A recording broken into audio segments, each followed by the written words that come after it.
دور انتشار کا جو پہلا جو ہے تقریباً 300 برس رومی حکمران تھے، وہ یہودیوں کے بھی دشمن تھے اور عیسائیوں کے بھی دشمن تھے۔ عیسائی اور یہودی ایک دوسرے کے بھی دشمن تھے، لیکن رومی سمجھتے تھے کہ یہ ایک ہی تھیلی کے چٹے بٹے ہیں۔ رومیوں کے نزدیک عیسائی بھی یہودیوں ہی کا ایک فرقہ تھے، کوئی علیحدہ مذہب تو تھا ہی نہیں۔ لہذا رومی جو ہیں رومنز، وہ ان دونوں کو ستاتے تھے، مارتے تھے، اور یہ آپس میں لڑتے تھے۔ یہودی عیسائیوں کو مارتے تھے، عیسائی یہودیوں کو مارتے تھے۔ یہ ہے 300 برس تک کی تاریخ۔ سن 300 عیسوی میں کیا ہوا؟ ایک معجزہ ہو گیا۔ بہت عظیم ایمپرر کانسٹینٹائن، قسطنطین اعظم، رومن ایمپررز میں سے بہت بڑا ایمپرر، وہ عیسائی ہو گئے۔ اب تو معاملہ بالکل تلپٹ ہو گیا، پوری سلطنت عیسائی ہو گئی۔ اب عیسائیوں کے عیش ہو گئے اور یہودیوں پہ مار پڑنی شروع ہوئی۔ اب عیسائیوں کا آپ خود سوچئے کہ جنہیں وہ خدا بنا بیٹھے ہیں، خدا کا بیٹا قرار دے رہے ہیں، ان کے قاتل کون؟ یہودی بدماش۔ لہذا ان کی وہ پٹائی شروع ہوئی ہے یورپ میں، پوری رومن امپائر میں، انہیں ذلیل کیا گیا۔ شہروں میں آمد بند، علیحدہ رہو، گھیٹوز کے اندر رہو۔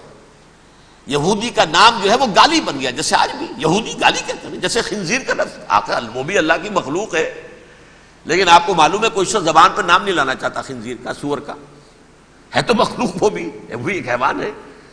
ایسے ہی یہ ہے یہودی، یہودی گالی، جیوٹ گالی۔ لہذا ایک طرف تو ان دونوں کے درمیان دشمنی، جس کو قرآن کہتا ہے وَأَغْرَيْنَا بَيْنَهُمُ الْعَدَاوَةَ وَالْبَغْضَاءَ، ہم نے ان کے مابین دشمنی جو ہے پیدا کر دی۔ اور جب یہ پوری سلطنت عیسائی ہو گئی تو قافیہ تنگ ہو گیا یہودیوں کا۔ اب آئیے 571 عیسوی، یعنی جب کہ ڈائسپورا کو کتنا عرصہ ہو چکا تھا؟ 500 برس۔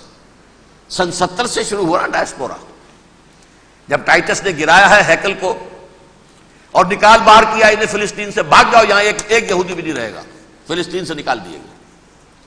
اس کے پورے 500 برس بعد سن 571 عیسوی میں حضور کی پیدائش ہوئی، ولادت با سعادت محمد رسول اللہ صلی اللہ علیہ وسلم۔ 610 میں آپ پر وحی کا آغاز ہوا، لیکن حضور کے ساتھ ان کا معاملہ کیا رہا؟ اول تو جبکہ حضور ابھی مکے ہی میں تھے، یہودیوں نے ریشہ دوانیاں شروع کر دی حضور کے خلاف۔ قریش مکہ کو سکھاتے تھے، پڑھاتے تھے، ان سے یہ پوچھو، ان سے یہ پوچھو، انہیں اس طرح تنگ کرو، ان سے یہ امتحان لو، یہ آپ کے علم میں ہے۔ سورہ بنی اسرائیل میں، سورہ کہف میں وہ سوالات جو امتحانی سوالات آئے تھے، ذوالقرنین کون تھا، اصحاب کہف کون تھے، تم رسول بنے پھرتے ہو تو بتاؤ، اور یہ روح کی حقیقت کیا بتاؤ۔ یہ ساری ریشہ دوانیاں کر رہے تھے بیٹھے ہوئے، ابھی وہیں پر حضور ابھی پہنچے بھی نہیں۔ ہجرت فرما کر حضور تشریف لے آئے تو حضور نے، جسے ماسٹر سٹروک کہا جائے گا، یعنی اسٹیٹس مین شپ کا ماسٹر سٹروک، آپ نے مدینے میں آتے یہودیوں کے ساتھ پیکٹ کر لیا، جوائنٹ ڈیفنس پیکٹ آف مدینہ، کہ اگر مکے والے ہم پر حملہ کریں گے تو ہم مل جل کر ایک قوم کی حیثیت سے مقابلہ کریں گے۔ یہ میثاق مدینہ کہلاتا ہے، جس کے بہت غلط معنی پہنائے جا رہے ہیں آج کل۔ بہرحال میں موضوع میرا چونکہ یہ نہیں، میں ادھر نہیں جاؤں گا۔ لیکن ہوا کیا؟ ہر مرتبہ یہ خیانت کے مرتکب ہوئے، ان نے جو عہد کیے تھے ان سے پھرے، اندر ہی اندر سازش، ریشہ دوانی، حضور کی بدترین دشمنی۔ سورہ نساء کی آیت نمبر 12 میں 14 میں 13 میں فرمایا ہے لا تزال تطلع علی خائنۃ منہم، اے نبی ہمیشہ آپ کے علم میں ان کی طرف سے خیانتیں، بددیانتیاں آتی رہیں گی۔ اور بار بار وہ مسلسل جنگ کی آگ بھڑکاتے تھے، قریش کو دعوت دیتے، آؤ آؤ آؤ ہم اندر سے بغاوت کر دیں گے، تم آؤ تو صحیح، ختم کریں محمد کو اور اہل ایمان کو صلی اللہ علیہ وسلم ورضی اللہ تعالی عنہم اجمعین۔ لیکن پھر جب وہ آتے تھے تو یہ دبک جاتے تھے، ان میں ہمت نہیں تھی، میدان کے مرد نہیں رہے تھے، یہ سورہ حشر میں ان کا نقشہ کھینچا گیا ہے. کھلے میدان میں مقابلے کی اس کے اندر صلاحیت ہی نہیں ہے. یہ تو فصیلوں کے پیچھے سے، جیسے عورتیں کہیں دیہات میں لڑائی ہوتی ہے تو مرد جو ہے گلیوں میں لڑتے ہیں، عورتیں اوپر سے پتھر پھینکتی ہیں، بس وہ کام یہ کر سکتے تھے. من ورائے جدر، فصیلوں کے پیچھے سے، جنگ میں میدان میں نہیں آ سکتے. بہرحال قرآن مجید میں ہے یہ سورہ مائدہ کی آیت نمبر 64، کلما اوقدوا نارا للحرب اطفاها اللہ. اکثر و بیشتر مواقع پر تو یہ جب آگ بھڑکاتے تھے جنگ کی، اللہ اسے بجھا دیتا تھا. لیکن بہرحال اس کے باوجود جنگیں ہوئی، غزوہ بدر، غزوہ احد ہوئی کہ نہیں. یہ ساری اصل شرارت میں کی. اور اس کے نتیجے میں حضور نے پھر ایک ایک کر کے 3 قبیلوں کو سزا دی. غزوہ بدر کے فوراً بعد بنو قینقاع نکالے گئے مدینے سے، غزوہ احد کے فوراً بعد بنو نذیر نکالے گئے، اور غزوہ احزاب کے بعد بنو قریظہ نکال دیے گئے. یہ تو میں نے آپ کے سامنے رکھ دیا صرف حضور کے زمانے میں ان کا کیا رویہ رہا. دشمن، رات بھی ہم نے وہ آیت پڑھی تھی، لَتَجِدَنَّ أَشَدَّ النَّاسِ عَدَاوَةً لِلَّذِينَ آمَنُوا الْيَهُودُ وَالَّذِينَ أَشْرَكُوا. اہل ایمان کی دشمنی میں شدید ترین تم پاؤ گے یہودیوں کو اور مشرکین. مشرکین بھی بعد میں ہے، پہلے یہودی. حضور کے بعد کیا ہوا اب یہ نوٹ کیجئے، یہ ان کی تاریخ کا دوسرا دور. حضرت عمر رضی اللہ تعالیٰ عنہ کا عہد خلافت ہے. بیت المقدس کا محاصرہ کیا گیا، فصیل بڑی اونچی، شہر اندر سے سیلف سفیشینٹ، حملے کا راستہ کوئی نہیں. محاصرہ طول کھینچ رہا ہے لیکن ان کے پاس رسد بھی موجود ہے، پانی بھی موجود ہے، وہ دروازے بند کر کے بیٹھے ہوئے. بالآخر اللہ تعالیٰ کی مشیت کا ظہور کیسے ہوا؟ ان کے کچھ علماء آئے فصیل پر، کہا دیکھو مسلمانوں، تم قیامت تک بھی یہاں پڑے رہو گے محاصرہ کر کے، ہمارا یہ شہر فتح نہیں ہوگا. ہاں ایک درویش بادشاہ کے ہاتھوں یہ شہر فتح ہونا ہے، لیکن تمہارے اندر ہمیں وہ نظر نہیں آ رہا. ابو عبیدہ بن الجراح رضی اللہ تعالی عنہ، امین هذه الامہ، ان کا فوراً ذہن گیا وہ درویش بادشاہ مدینے میں بیٹھا ہوا ہے عمر رضی اللہ تعالی.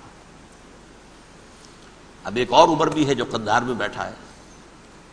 نقشہ وہی ہے، سادگی کی حد تک نقشہ وہی، بالکل وہی، اپنی آنکھوں سے دیکھا ہے وہی سادگی. عمر اول، عمر ثانی تھے عمر بن عبد العزیز. اب ایک اللہ کے فضل سے اللہ تعالیٰ ایدہ اللہ بنصرتہ، اللہ تعالیٰ ان کی نصرت فرمائے، دشمنوں کو ان کے مقابلے میں نیست و نابود کرے. انہوں نے ریکویسٹ بھیج دی کہ حضور تشریف لائیے، یہ شہر فتح ہو جائے گا.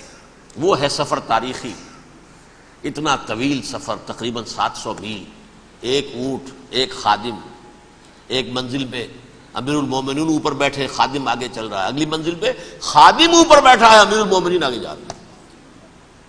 اور جب پہنچے ہیں تو وہ باری تھی خادم کی. انہوں نے ہاتھ جوڑ دیا، حضور خدا کے لیے تم کیا کہیں گے لوگ، وہ میرا برا حال کر دیں گے، تمہیں شرم نہیں آئی؟ امیر المومنین پیدل آگے چل رہے ہیں نکیل پکڑ کر، اور تم بیٹھے ہو اوپر براجمان ہو. حضرت عمر فرمایا الدور دورک، نہیں باری تمہاری ہے، بیٹھ. اس حال میں پہنچے ہیں. اور پھر یہ کہ ابو عبیدہ بن الجراح آئے ہیں، استقبال کیا ہے تو دیکھا ہے اس حال میں چلے آ رہے ہیں. عمر نکیل پکڑے ہوئے چلے آ رہے ہیں، اور کہتے ہیں کہ کہیں کیچڑ ویچڑ تھا، جوتے خراب ہو گئے تھے، وہ بھی اتار کے ہاتھ میں پکڑے ہوئے، کپڑے تو تھے ہی پھٹے ہوئے. انہوں نے کہا بھی حضرت ابو عبیدہ نے، دیکھیے یہ بڑا متمدن ملک ہے، بڑا مہذب علاقہ ہے، یہ آپ ذرا حلیہ اپنا دوست فرما لیں تب جا کے پیش ہم آپ کو کریں گے.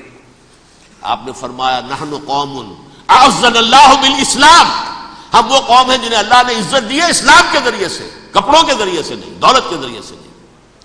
اسی حال میں گئے ہیں. اوپر سے انہوں نے کھڑے ہو کر نشانیاں دیکھی ہیں، اپنی کتابیں کھولی، ہاں یہ وہی ہے. اچھا لو جی سرنڈر، شہر تمہارے ہاتھ میں.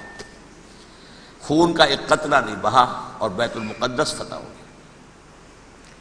لیکن اس وقت حضرت عمر نے ایک نرمی یہ کی کہ یہودیوں کے لیے بھی اسے اوپن سٹی قرار دے دیا. یہ احسان عظیم حضرت عمر کا. اس سے پہلے یہودی آ ہی نہیں سکتا تھا، داخل ہی نہیں ہو سکتا تھا. وہاں وہ آ کر وزٹ نہیں کر سکتا تھا، زیارت نہیں کر سکتا تھا اپنے مقدس مقامات کی۔ حضرت عمر نے یوں سمجھیے کہ تقریباً 550 برس کے بعد ان کے لیے راستہ کھولا ہے کہ ہاں تم آ سکتے ہو، زیارت کر سکتے ہو۔ لیکن یہ عیسائیوں نے لکھوایا معاہدے کے اندر، انہیں یہاں آپ آباد ہونے کی اجازت نہیں دیں گے، لیکن کم وزٹ دی پلیسز، دیکھیں، زیارتیں کریں اور جائیں۔ یہ معاہدہ حضرت عمر کا ہے رضی اللہ تعالیٰ عنہ، جو پھر خلافت راشدہ کے بعد بنو امیہ نے بھی اس کو آرڈر کیا، بنو عباس نے کیا، پھر جو ہمارے یہ ترکوں میں اندر خلافت آئی تو ترک خلفاء نے بھی اس معاہدے کی پوری پابندی کی۔ فلسطین میں آ سکتے ہیں یہودی صرف زائرین کی حیثیت سے، وہاں آباد نہیں ہو سکتے۔ اب آئیے اگلا دور آیا حضرت عثمان کا دور خلافت۔ یہ ہے وہ وقت کہ اب یہود نے امت مسلمہ کی پیٹھ میں چھرا گھونپا۔ وہ کیسے؟ ایک یہودی عبداللہ ابن سبا اسلام کا لبادہ اوڑھ کر آ گیا، معاشرے کا جائزہ لے لیا، ان میں بنو ہاشم اور بنو امیہ میں جو پرانی کشاکش تھی اس کے کچھ نہ کچھ جراثیم باقی ہیں، اگر ان کو ذرا بھڑکا دے تو مسلمانوں میں انتشار پیدا ہو جائے۔ کہا یہ عثمان کون ہے؟ یہ تو بنو امیہ میں سے ہے، یہ حق تو بنو ہاشم کا ہے، خلافت ان کے پاس ہونی چاہیے، محمد کے تو رشتہ دار وہ ہے صلی اللہ علیہ وسلم۔ عوام الناس کے اندر بات پھیلنی شروع ہوئی، پھر ایک بڑی سازش کے انداز میں حضرت عثمان کے خلاف پروپیگنڈا، حضرت عثمان کے جو عاملین تھے، گورنر تھے، ان کے خلاف پروپیگنڈا، اور ایسی ہوشیاری کرتے تھے کہ کوفے میں کوفے کے حاکم کے خلاف کچھ نہیں کہنا، اجی مصر میں یہ ہو رہا ہے، اجی شام میں یہ ہو رہا ہے، اجی یہ جو عثمان ہے وہ یہ کر رہا ہے، یہ ظلم ہو رہا ہے، یہ لوٹ مار ہو رہی ہے، یہ خیانتیں ہو رہی ہیں۔ اب نہ تو اس زمانے میں مینز آف کمیونیکیشن، کیسے تصدیق کریں؟ افواہیں تو آپ آج کراچی کے اندر شروع ہو جائے تو پتہ نہیں چل سکتا کسی کو کہ کیا اس میں صداقت ہے، کیا جھوٹ ہے، اور بری بات جو ہے فطرت انسانی کی کمزوری ہے وہ فوراً قبول کرتا ہے، کسی کے بارے میں اچھی بات ماننے کو تیار نہیں ہوتا، لیکن بری بات تو فوراً تیار۔ بہرحال یہ فتنہ انہوں نے اٹھایا، حضرت علی کی الوہیت کا فتنہ اٹھایا، حضرت عثمان کے خلاف الفتنۃ الکبریٰ برپا کیا، حضرت عثمان شہید ہوئے۔ اس کے بعد 5 برس تک مسلمان ایک دوسرے کی گردنیں کاٹتے رہے، باہمی خانہ جنگی ہوئی، امت کو وہ زخم لگایا ہے جو آج تک جس سے خون رس رہا ہے۔ یہ شیعان عثمان اور شیعان علی تھے جو بعد میں پھر سنی اور شیعہ ہو اور آج تک ہے۔ فتنہ کس نے جگایا؟ ایک عبداللہ ابن سبا یہودی اور اس کے کارندے، شیطان کا ایجنٹ، اور انسانوں میں سے بھی اس کے جو بھی حواریین تھے اور شیطانوں کے اندر سے بھی تھے، انہوں نے بھی اس آگ کو بھڑکایا۔ یہ آپ سوچ لیجئے کہ یہ کس نے وہ زخم لگایا؟ یہودی۔ اگلا دور آیا، خلافت راشدہ ختم ہوئی، بنو امیہ کا بھی دور کافی گزر گیا۔ طارق ابن زیاد 712 عیسوی میں حملہ کرتے ہیں